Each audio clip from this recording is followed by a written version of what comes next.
ಮೂಡಾ ಹಗರಣದಲ್ಲಿ ಸಿಎಂಗೆ ಇಂದು ನಿರ್ಣಾಯಕ ದಿನ. ಸಿದ್ದರಾಮಯ್ಯನವರ ಮುಂದಿನ ಭವಿಷ್ಯ ನಿರ್ಧಾರವಾಗೋ ಮಹತ್ವದ ದಿನ. ಏನಾಗಬಹುದು ಅನ್ನೋ ಕುತೂಹಲ ಇದೆ. ಈ ಕುರಿತ ಒಂದು ರಿಪೋರ್ಟ್ ಇಲ್ಲಿದೆ ನೋಡಿ.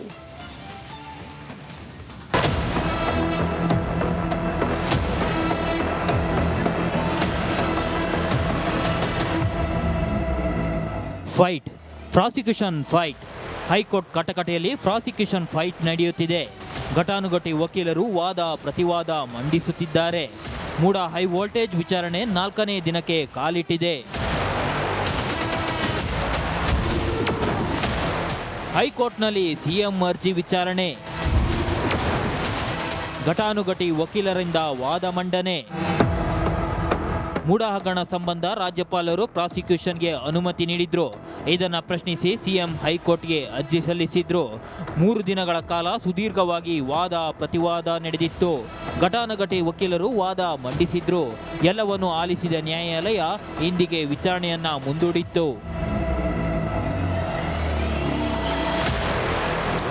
ಇಂದು ಮಧ್ಯಾಹ್ನ 2:30ಕ್ಕೆ ಹೈಕೋರ್ಟ್ನಲ್ಲಿ ಮತ್ತೆ ಸಿಎಂ ಅರ್ಜಿ ವಿಚಾರಣೆ ನಡೆಯಲಿದೆ. ಹಿಂದೆ ಬಹುತೇಕ ಎಲ್ಲ ವಕೀಲರ ವಾದ ಮುಕ್ತಾಯಗೊಳ್ಳುವ ಸಾಧ್ಯತೆ ಇದೆ. ಸಿಎಂ ಸಿದ್ದರಾಮಯ್ಯ ಪರ ಇಂದು ವಕೀಲ ಅಭಿಷೇಕ್ ಮನು ಸಿಂಘ್ವಿ ಮತ್ತೆ ವಾದ ಮಂಡಿಸಲಿದ್ದಾರೆ. ದೂರುದಾರರ ಪರ ವಕೀಲರು ಸಹ ವಾದ ಮಂಡಿಸುವ ಸಾಧ್ಯತೆ ಇದೆ.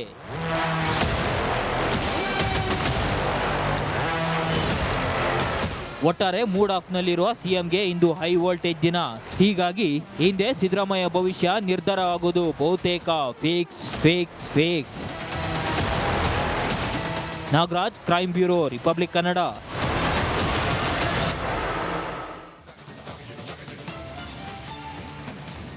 ನಿಮಗೆ ಯಾವುದಾದ್ರೂ ಹೆಣ್ಣು ಧ್ವನಿ ಫೋನ್ ಮಾಡಿ ಮದುವೆ ಆಗ್ತೀಯಾ ಅಂತಿದ್ದಾರಾ? ಹುಷಾರಾಗಿರಿ ಯುವಕರೇ. ನೀವು ಅವಳು ತೋಡೋ ಕೆಡ್ಡಾಗೆ ಬಿದ್ರೆ ಬರ್ಬಾದಾಗ್ಬಿಡ್ತೀರಿ. ಅಷ್ಟಕ್ಕೂ ಆಕೆಯ ಕಥೆ ಏನಂತೀರಾ? ಈ ಸ್ಟೋರಿ ನೋಡಿ.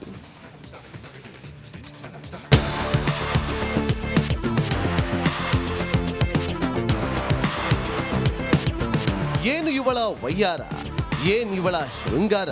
ಅರೆ ಇವಳ ಹೇರ್ ಸ್ಟೈಲ್ ಏನು, ಒಂದೊಂದು ಕಲರ್ ಡ್ರೆಸ್ ನಲ್ಲಿ ಮಿನಿ ಮಿಂಚ್ತಾ ಇರೋದೇನು, ಕೈಯಲ್ಲಿ ಐಫೋನ್ ಏನು, ರೀಲ್ಸ್ ಶೋಕಿ ಏನು. ಅಬ್ಬಬ್ಬ,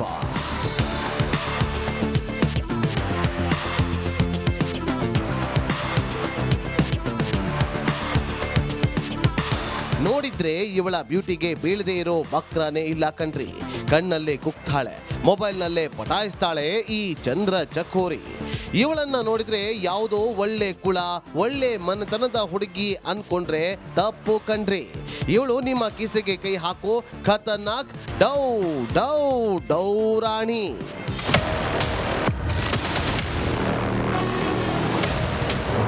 ಇವಳ ಬುಟ್ಟಿಗೆ ಬಿದ್ರೆ ಖೇಲ್ ಖತಮ್. ಮ್ಯಾಟ್ರಿಮೋನಿ ಮೂಲಕ ಹಾಕ್ತಾಳೆ ಗಾಳ. ಎಸ್, ಇವಳ ಹೆಸರು ಕೋಮಲ. ಮೂಲತಃ ಶಿವಮೊಗ್ಗದವಳು.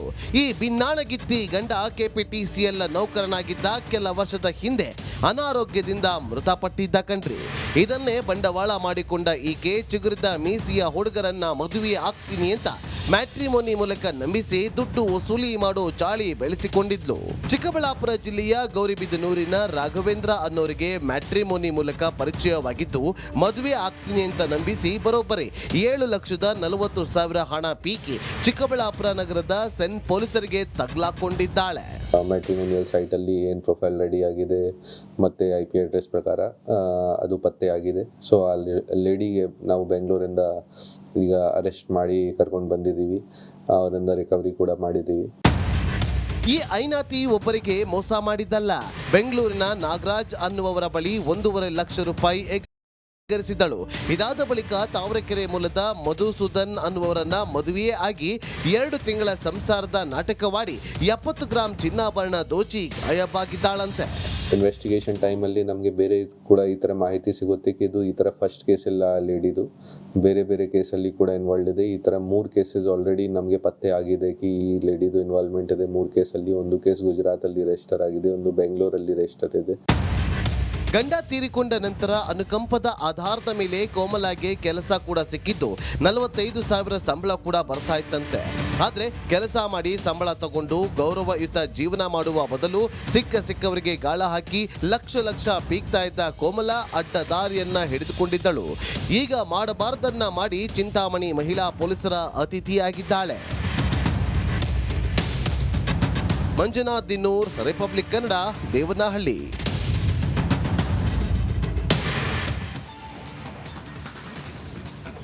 ಆಧುನಿಕ ಮಕ್ಕಳಲ್ಲಿ ಸಂಸ್ಕಾರದ ಕೊರತೆಯಿಂದ ಸಮಾಜವೇ ದಿಕ್ಕು ತಪ್ಪುವ ವಾತಾವರಣ ನಿರ್ಮಾಣವಾಗ್ಬಿಟ್ಟಿದೆ. ಶಾಲೆಗಳಲ್ಲಿ ಮಕ್ಕಳಿಗೆ ಬೌದ್ಧಿಕತೆಯ ಜೊತೆಗೆ ಸಂಸ್ಕಾರಯುತ ಶಿಕ್ಷಣ ಸಿಗುವುದು ಮರೀಚಿಕೆ ಆಗ್ಬಿಟ್ಟಿದೆ. ಆದರೆ ಇಲ್ಲೊಂದು ಶಾಲೆ ಪ್ರತಿ ವರ್ಷ ಸನಾತನ ಸಂಸ್ಕೃತಿಯನ್ನ ಎತ್ತಿ ಹಿಡಿಯುವ ಕಾರ್ಯಕ್ರಮ ಮಾಡುತ್ತೆ. ಯಾವುದು ಆ ಶಾಲೆ? ಆ ಕುರಿತ ರಿಪೋರ್ಟ್ ಇಲ್ಲಿದೆ ನೋಡಿ.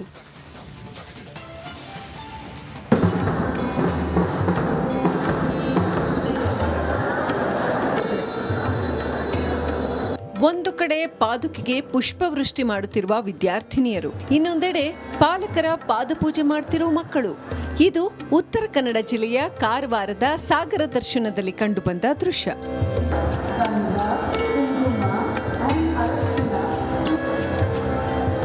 ಕಾರವಾರ ತಾಲೂಕಿನ ಸದಾಶಿವಗಡ್ಡದ ಅಮೃತ ವಿದ್ಯಾಲಯದಿಂದ ಗುರುಪೂರ್ಣಿಮೆ ಮತ್ತು ಸಂಸ್ಕೃತಿ ಕಾರ್ಯಕ್ರಮ ನಡೆಸಲಾಗುತ್ತದೆ. ಈ ಬಾರಿ ಮಳೆ ಕಾರಣದಿಂದಾಗಿ ತಡವಾಗಿ ಕಾರ್ಯಕ್ರಮ ನಡೆಸಲಾಯಿತು.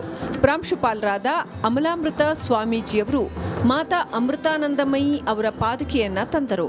ಬ್ಯಾಂಡ್ ವಾದ್ಯಗಳ ಸಮ್ಮುಖದಲ್ಲಿ ವಿದ್ಯಾರ್ಥಿನಿಯರು ಪಾದುಕೆಗೆ ಪುಷ್ಪವೃಷ್ಟಿ ಮಾಡುತ್ತಾ ಸ್ವಾಗತಿಸಿದರು. ಪ್ರತಿ ವರ್ಷನೂ ಮಾಡ್ತೇವೆ. ಇದು ಏನಂದ್ರೆ ಮಕ್ಕಳಲ್ಲಿ ದೊಡ್ಡವರು ಪ್ರತಿ ಒಂದು ಗೌರವ ಮತ್ತೆ ತಂದೆ ತಾಯಿ ಪ್ರತಿ ಒಂದು ಪ್ರೀತಿಯನ್ನು ತೋರಿಸ್ತದೆ. ಪಾದುಕೆ ಪೂಜೆಯಿಂದ ಮಕ್ಕಳಿಗೆ ತಲೆ ಮೇಲೆ ತಂದೆ ತಾಯಿಗಳು ಆಶೀರ್ವಾದ ಮಾಡಿದಾಗ ಅವ್ರದ್ದು ಎಲ್ಲ ಒಳ್ಳೆ ಮನೋಭಾವನೆ ಮುಂದೆ ವಿದ್ಯಾಭ್ಯಾಸದಲ್ಲಿ ಚಲೋ ಓದೋ ರೀತಿಯಲ್ಲಿ ಅವರಿಗೆಲ್ಲದಕ್ಕೂ ಇದು ಅನುಕೂಲ ಆಗ್ತದೆ. ಕಾರ್ಯಕ್ರಮದಲ್ಲಿ ನೂರಾರು ವಿದ್ಯಾರ್ಥಿಗಳು ಪಾಲಕರ ಪಾದಪೂಜೆ ಮಾಡಿದ್ರು. ಮಕ್ಕಳು ತಂದೆ ತಾಯಂದಿರ ಪಾದ ತೊಳೆದರು. ಗಂಧ, ಹೂವು, ಅಕ್ಷತೆ ಹಾಕಿ ಆರತಿ ಎತ್ತಿ ಪಾದ ಮುಟ್ಟಿ ನಮಸ್ಕರಿಸಿದ್ರು. ಅಮೃತ ವಿದ್ಯಾಲಯದಿಂದ ಇಂಥ ಕಾರ್ಯಕ್ರಮ ಆಗ್ತಾ ಇರೋದು ಶ್ಲಾಘನೀಯ ಅಂತ ಪಾಲಕರು ಅಭಿಪ್ರಾಯ ವ್ಯಕ್ತಪಡಿಸಿದ್ರು. ನಮ್ಮ ಮಕ್ಕಳು ನಾವು ಸಿಟಿಯಲ್ಲಿ ಉಳಿಯೋದ್ರಿಂದ ಸಂಸ್ಕೃತಿಯಿಂದ ತುಂಬ ದೂರವಾಗಿ ಹೋಗ್ತಾ ಇದ್ದಾರೆ. ನಾವು ಅದನ್ನು ನೋಡಿ ಬೇಜಾರು ಮಾಡ್ಕೊಳ್ತಾ ಇರುವಾಗ ನಾವು ಒಂದು ಒಳ್ಳೆಯ ಸ್ಕೂಲನ್ನು ಆಯ್ಕೆ ಮಾಡಿದ್ದೇವೆ ಅನ್ನುವ ಹೆಮ್ಮೆ ನಮಗಿದೆ. ಯಾಕಂದರೆ ಅಮೃತಾನಂದಮಯಿ ಸ್ಕೂಲ್ ಅವರು ಪ್ರತಿ ವರ್ಷ ಈ ಸಂಸ್ಕೃತಿ ಪೂಜೆಯನ್ನು ಆಯೋಜಿಸಿ ಮಕ್ಕಳಿಗೆ ಆಶೀರ್ವದಿಸುವ ಒಂದು ಅವಕಾಶವನ್ನು ಕೊಡ್ತಾರೆ. ಸಂಸ್ಕಾರವಿಲ್ಲದೆ ದಾರಿ ತಪ್ತಾ ಇರೋ ಇಂದಿನ ಸಮಾಜದಲ್ಲಿ ಯುವ ಸಮೂಹಕ್ಕೆ ಸಂದೇಶ ನೀಡುವ ಉದ್ದೇಶದಿಂದ ಶಾಲೆಯಲ್ಲಿ ಇಂತಹ ಕಾರ್ಯಕ್ರಮ ನಡೆಸ್ತಾ ಇರೋದು ಪ್ರಶಂಸನೀಯ. ಶೇಷಗಿರಿ ಮುಂಡಳ್ಳಿ, ರಿಪಬ್ಲಿಕ್ ಕನ್ನಡ, ಕಾರವಾರ.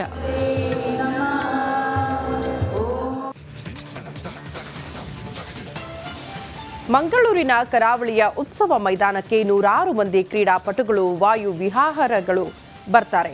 ಆದ್ರೀಗ ಪಾಲಿಕೆ ಮೈದಾನಕ್ಕೆ ಹೋಗುವ ರಸ್ತೆಯಲ್ಲಿ ಫುಡ್ ಸ್ಟ್ರೀಟ್ ವಲಯ ನಿರ್ಮಾಣಕ್ಕೆ ಮುಂದಾಗಿದೆ. ಇದು ಸ್ಥಳೀಯರನ್ನ ಕೆರಳಿಸುವಂತೆ ಮಾಡಿದೆ. ಈ ಕುರಿತ ಒಂದು ವರದಿ ಇಲ್ಲಿದೆ ನೋಡಿ.